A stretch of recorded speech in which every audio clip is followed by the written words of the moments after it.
And now they're going for Tucker Carlson. Well, they've gone after his advertisers, they've gone after his home, but now they tell you he's fake news. You literally can't believe the facts Tucker Carlson tells you, so say Fox's lawyers. The Chad himself.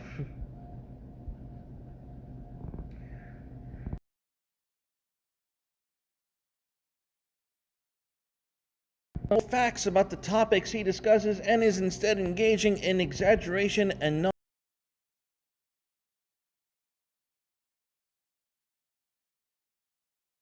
last name writes. Tucker Carlson appears to be made of Teflon. Fox News' top-rated host, he's top-rated for a reason, motherfuckers, has been repeatedly accused of anti-immigrant and racist comments, who the fuck hasn't at this point, which have cost his political opinion show many of its major advertisers because bitches can't, Yet Carlson endures in his primetime slot. Well, that's why. Carlson even attacked his own chief news anchor on the air with no real consequences. That anchor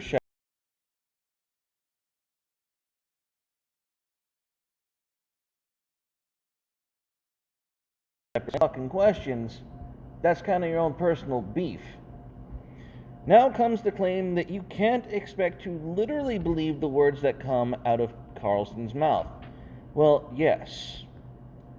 If you are going by the literal transcript of Tucker Carlson, there's a lot of sarcasm in there. There's a lot of, shall we say, innuendo about the things that you can and cannot say on television, or due to the political climate of things that you can and cannot say. There has been a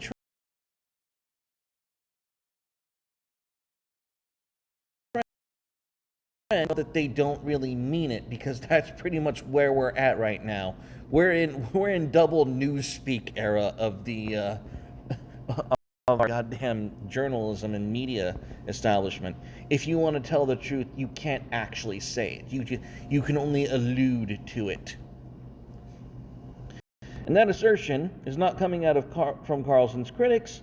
It's being made by a federal judge from the Southern District of New York and by Fox News' own lawyers in defending Carlson against accusations of slander.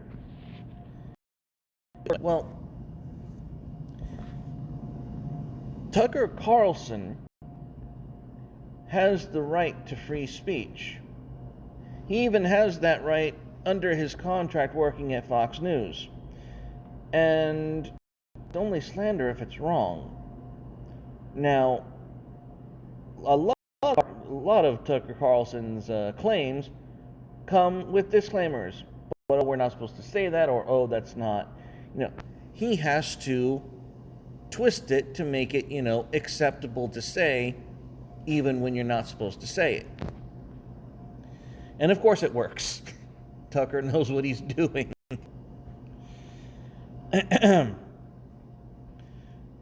Just opinion, because I'm not pronouncing her fucking name, leaning heavily on the arguments of Fox's lawyers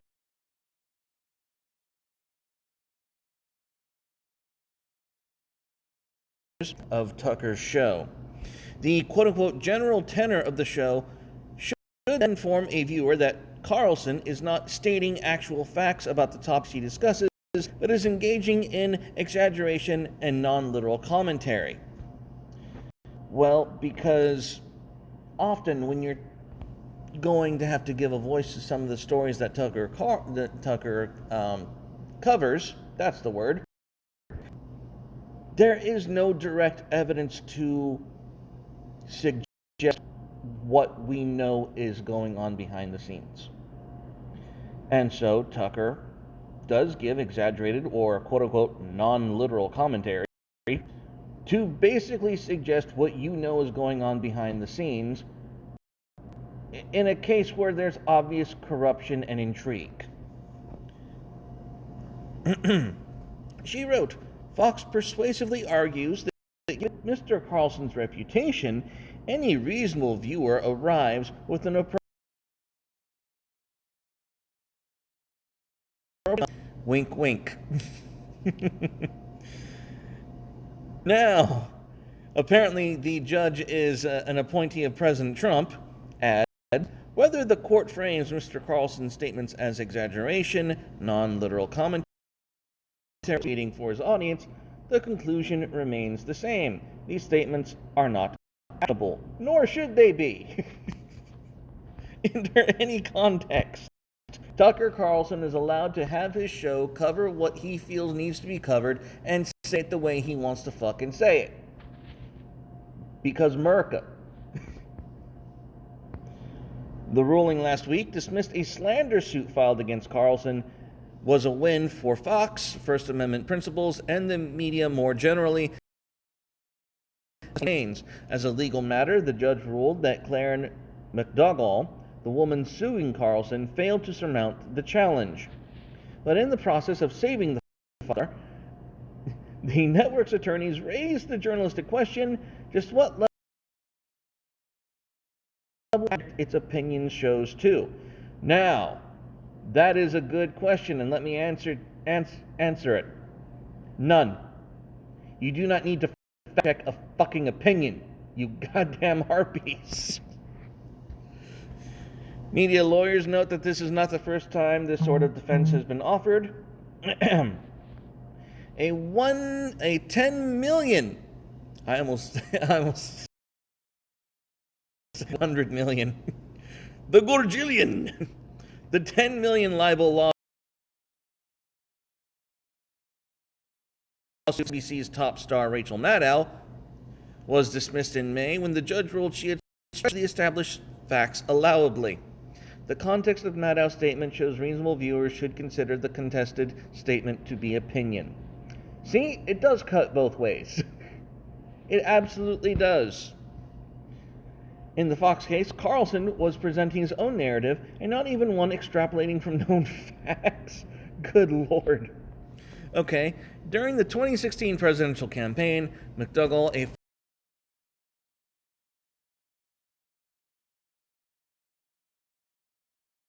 former the National Enquirer tabloid, bought McDougall's story for $100,000 during the 2016 campaign and then buried it to protect Trump from any fallout. Oof. More than 2 years later, in December of 2018, Carlson began presenting Trump as the victim of extortion. Seeking to discredit former Trump attorney Michael Cohen's tale of hush payments, the alleged campaign finance law violations, Carlson first told the viewers, remember the facts of the story, these are undisputed.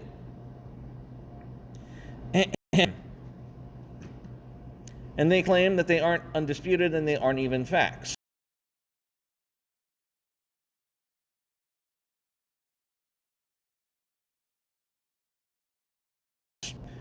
Now that sounds like a classic case of extortion. It does sound like a classic case of extortion, if that happened. Pictures of former adult Stephanie Clifford, also known as Stormy Daniels, and McDougall flashed on Daniels $130,000 on behalf of Trump, who denies that either affair occurred. Okay? In reality, McDougall never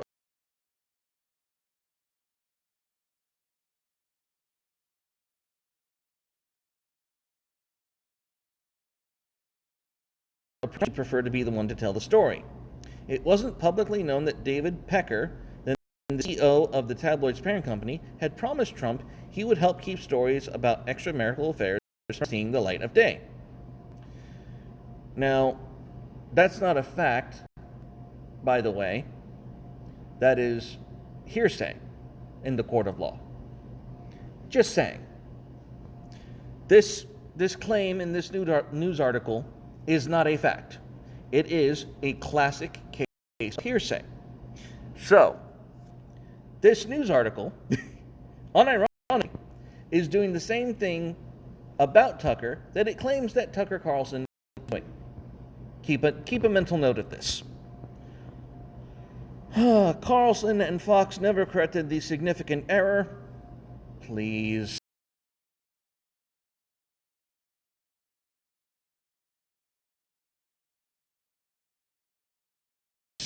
Figurative or hyperbolic. So he was giving a very generalized statement.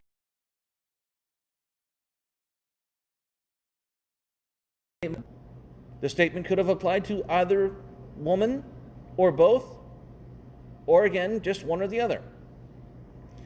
So this was, I would call this loose language. It qualifies under loose language. It was imprecise, but not technically wrong. Speculative, sure. Carlson has been accused of hyperbolic, vicious, and unfounded claims about women, people of color, immigrants in the past. This year, his audiences have made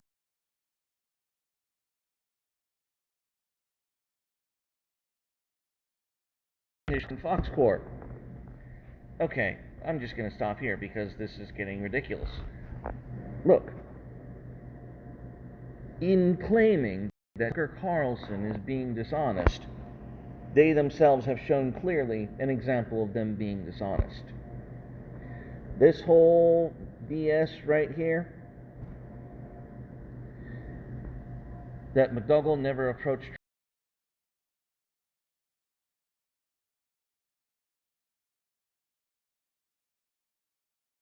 Trump anyway, and she preferred to be the one to tell the story. It wasn't publicly known that David Pecker had promised Trump he would help keep stories of extramarital affairs from seeing the light of day. This is called hearsay. I don't think anyone has any evidence of this claim. Now, if they do, I'd love to see it. But I don't think Trump's that sloppy. So here we have this hearsay, and they're angry at Tucker for not being precise. And how did I know this is the kind of bullshit they were pulling? Because it's the left and it's the same shit they do every time. Oh, you're fake news. Well, I can believe my own two fucking lying eyes, can't I? Anyway, guys, stay carnal and watch for this bullshit. It never ends when you actually dig into it.